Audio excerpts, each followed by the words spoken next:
বাংলাদেশে ওয়াজ মাহফিল করা বিখ্যাত বিখ্যাত হুজুর, ওলামায়ে কেরাম এবং আলেমরা যেই মাঠে তারা ওয়াজ মাহফিল করেন সেই মাঠকে তারা বেহেশতের বাগান বলে আখ্যায়িত করেন। তাহলে ওই মাঠটি যদি বেহেশতের বাগান হয়, আমি বুঝি না সেই বেহেশতের বাগানে আসতে তাদের সাথে আমাদের কেন একটা চুক্তি করতে হয়, এবং সেই বেহেশতের বাগানে উপস্থিত হওয়ার জন্য সেই হুজুররা তো লাফায় আসবে, সেই হুজুরা তো নিজে নিজে উৎফুল্ল হবে, আমি জিতে চাই, আমি জিতে চাই, এরকম একটা উঠবে। কিন্তু না, এরকমটা হয় না।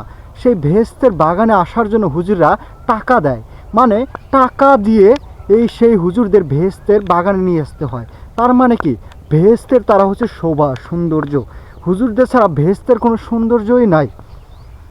যার কারণে, যেমন ধরেন একটা অনুষ্ঠান হচ্ছে, একটা বড় একটা কনসার্ট হচ্ছে, সেই অনুষ্ঠানে যদি আপনি একটা শোভাবর্ধন করাতে চান, তাহলে আপনি কি করবেন? টাকা দিয়ে একটা ওয়েল নোন পার্সন, বা ধরেন আপনি জেমসকে নিয়ে আসলেন টাকা দিয়ে, তাহলে কী হবে? জেমস হচ্ছে ওই অনুষ্ঠানের শোভাবর্ধন করবেন, অনুষ্ঠানকে সুন্দর করবেন।